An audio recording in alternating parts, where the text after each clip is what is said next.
ko jippiɗa ka aéroport ay mi jippike Souleymane yani immini ɗon sénégalejo yo yana on sénégalejo yani an parkinan o yoɓitan 250 000 francs 250 000 dirham o sodnan piso ukkine ɗon tim hewti mi noddi Souleymane mi yehi ka tron yette ɗon yetti tren mi yehi ka daba min hewti mi noddi Souleymane ƴettinan handi ka suudu tawi Souleymane ma ɗon debbo boneteɗo Mariam on kadi yonelan kadi seedi on kadi ko seedi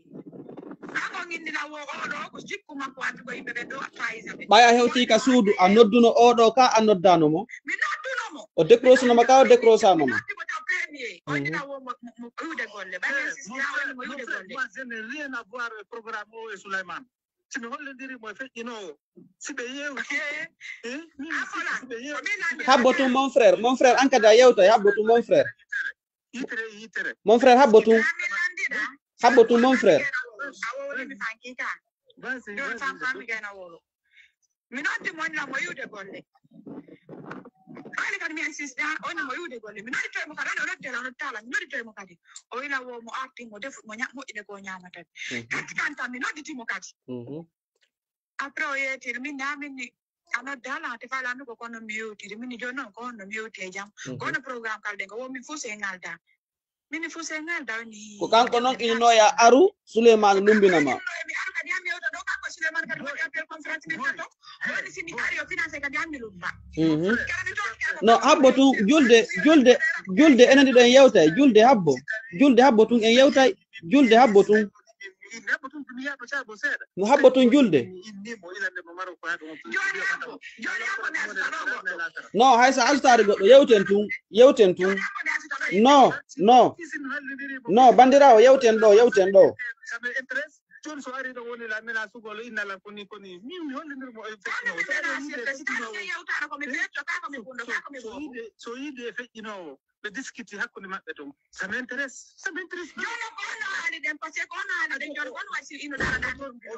o jonnalal en centime mi jonnamo en centime mais hari on haldi a lumbinaymo ka onno julde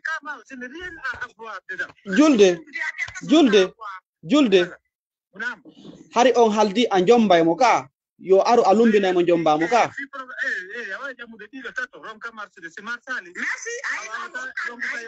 exactement mi famima julde kono kan confirmannomo yo nangu lawol ngol o ara ka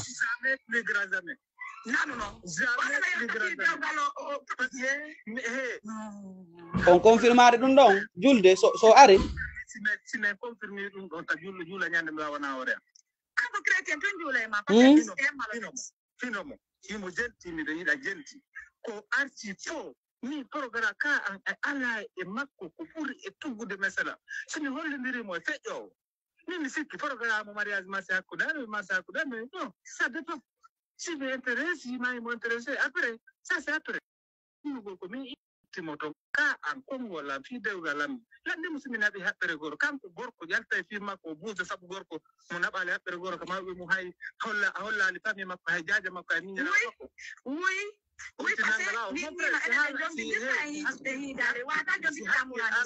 que si hakkil ala hakkil ñaawa min mi wawa lawol o ƴetta lawol o fokkita entre pays et pays tawa fi ƴettere hara mi naɓali haɓɓere goro mi hoyyani adama hay payti sape no wawa marsi gonnon abbi Souleymane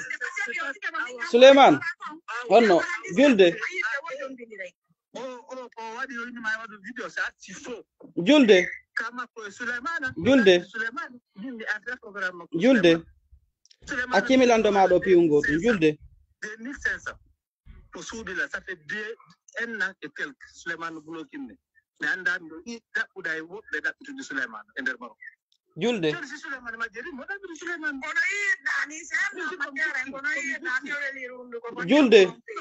julde Souleymane min tippi